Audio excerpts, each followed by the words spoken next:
はい、どうも、浦瀬です。今日はですね、こちらのウランジさんから出ているカメラ用の冷却ファンについてね、お話をしていきたいと思います。で、これなぜ買ったかというとなんですけど、この自分が持ってるこの XS20 がですね、結構熱持つんですよ。ちょっと撮ってるだけでもですね、温度上昇してますみたいな警告ランプがね、出てくるので、ちょっとこの熱対策をしなきゃいけないなと個人的に思ってまして、やっぱ長時間ね、撮影する時とかは冷却ファンみたいなものがあるといいのかなと思っておりまして、いろいろ探しておりました。富士フイルムさんの純正の冷却ファンっていうのもありまして、XS20 はですね、XH2S と同じように、その冷却ファンが取り付けれる機構がちゃんと標準でついております。ネジ穴がね、ここにあると思うんですけど、ここに取り付けることができて、かつ、このカバーを外すとですね、電子接点がありまして、ちゃんとファンをね、電子制御してくれるっていう機能がついております。本当はね、純正の冷却ファンをね、買おうかなと思っていたんですけれどもですよ。ちょっともうこれ見てくださいよ。問題はですよ。価格です。価格。27,000円する冷却ファンが。ちょっとね、熱対策したいがためにファンをね、3万円出して買えるかって言われて、ちょっと自分は買えないなと思っちゃって、諦めてたんですよ。そんな中で、このウランジさんがですね、富士フイルムのカメラにも使える冷却ファンを出してくれましたので、ちょっとこれはね、試してみるしかないなと思っての購入でございます。何よりすごいのがですね、これめちゃくちゃ安いんですよ。ウランジさんのですね、ホームページから購入することができるんですけど、元値がだいたい4000円ぐらいなんですけど、自分は予約購入をしたので、予約購入時がですね、半額セールみたいな感じになっていて、約2000円でですね、これ購入しております。純正の何分の1だよっていうぐらいね、価格が安いので、ちょっとこれがね、実用足り得るのであれば、全然これで十分じゃないかと思いまして、一回試しでね、買ってみた次第でございます。なんでね、今日はこちらを開封レビューしていきたいと思っておりまして、レビュー項目としては、やっぱり冷却性能がね、どれだけ実感できるのかっていうところと、あとファンのね、音ですよね。騒音のところが撮影に影響がないかどうかっていうところを今日はね、検証していきたいと思います。ではね、ちょっと開封していきたいと思います。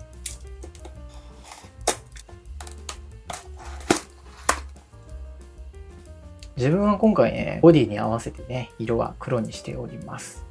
付属しているのが、こちらの充電用の USB Type-A から C のケーブルとファン本体という感じですね。結構ね、軽いですね。ちっちゃくていい感じかもしれない。あとは、これがあれですね。吸盤で貼り付ける用のシールですね。ボディにこれシール貼んなきゃいけないのか。これが2枚ついてきてますね。あとは、説明書と。起動されました。長押しで起動ですね。で今はファンが回らない0のモードになってますね。1に変えてみましょうか。結構風来るぞ。ちょっと高速モードにしてみましょうか。風は結構来る。けど高速モードにすると、ちょっと音がね、出てますね。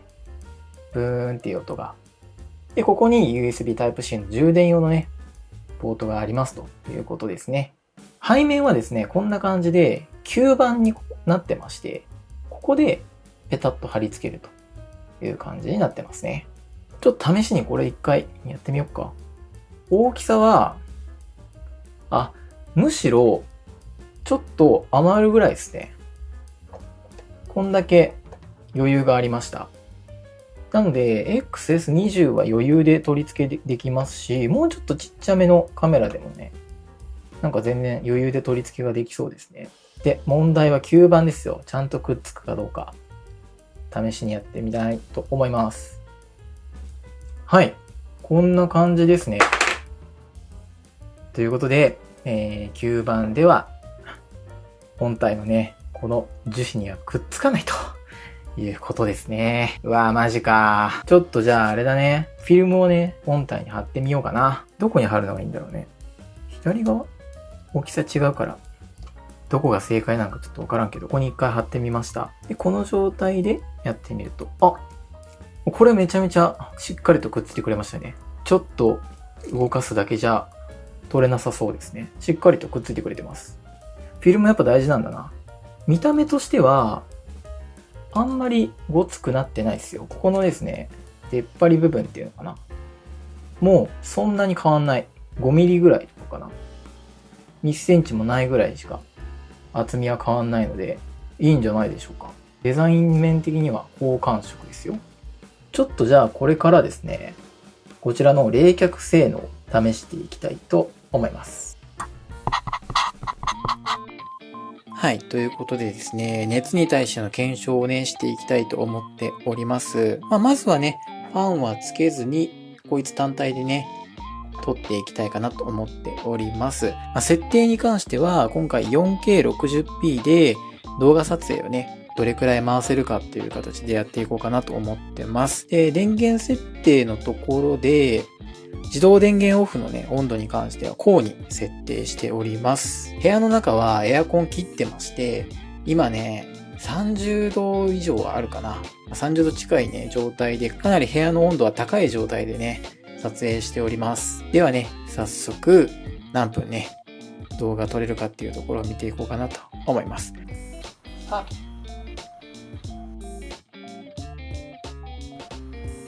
10分を超えるともなると、黄色い警告が出てきますね。今の時点で、背面はまあまあ熱くなってますね。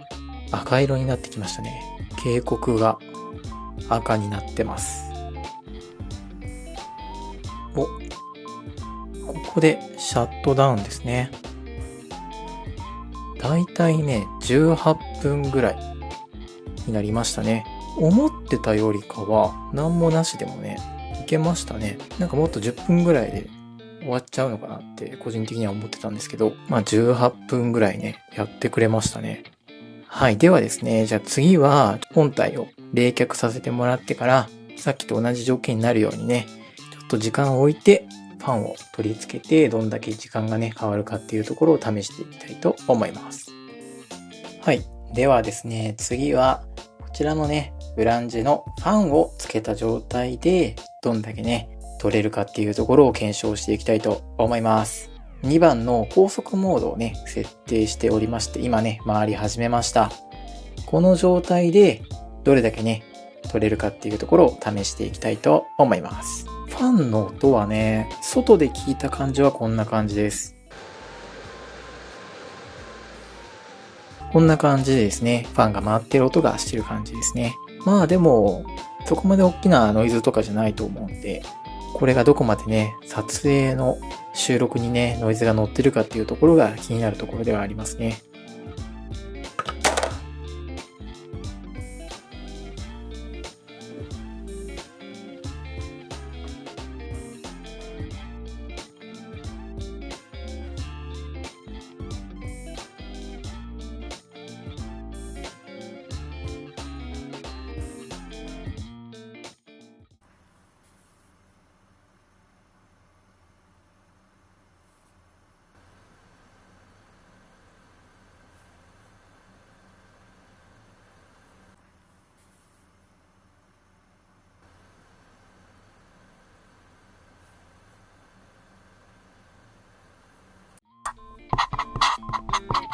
はい、ということでね、検証終わったんですけれども、いかがでしたでしょうか。ちょっとね、まとめというか、良かった点と気になる点もやっぱあったのでね、こちらをね、ご紹介していこうかなと思っております。まずね、良かった点なんですけれども、一つ目がですね、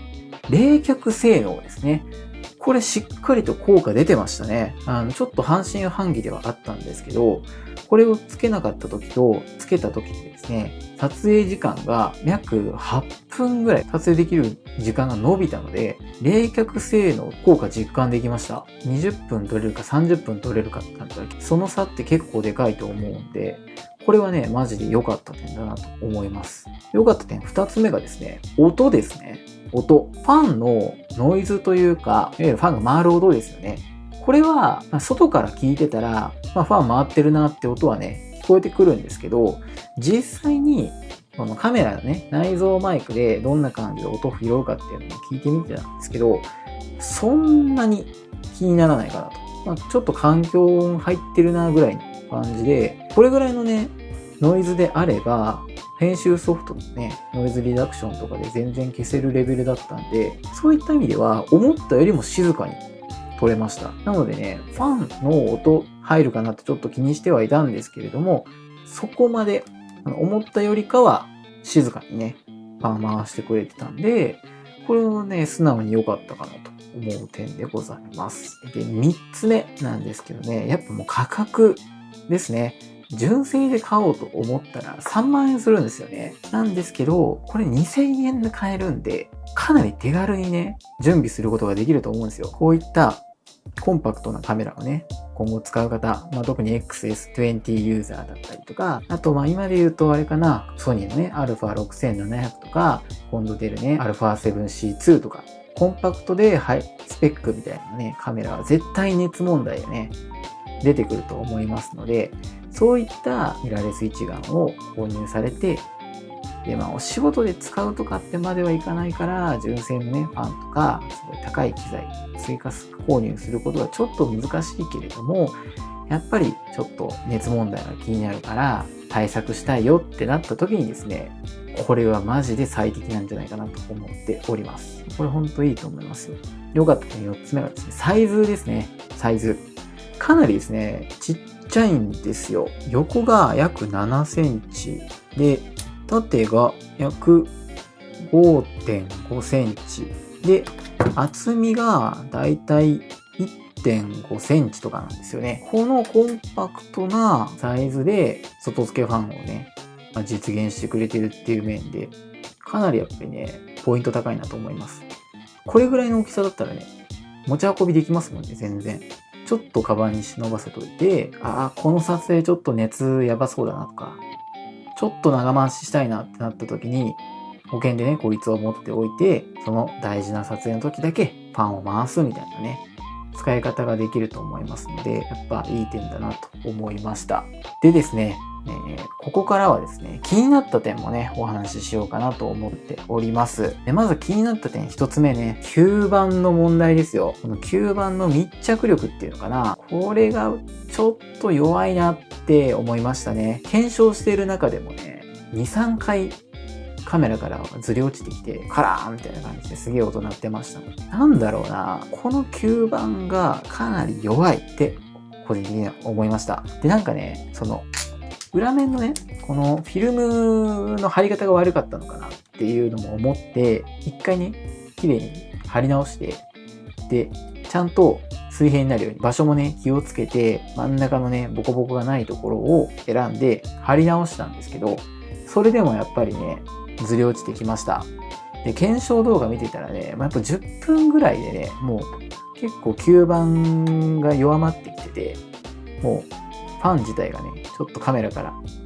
離れてきているというか、浮き出てきていて、で、限界になったらポトンと落ちるみたいなね、そんな感じの挙動をしてたんで、これは熱の問題なのか、ファンがね、動いているその振動で落ちてくるのか、ちょっと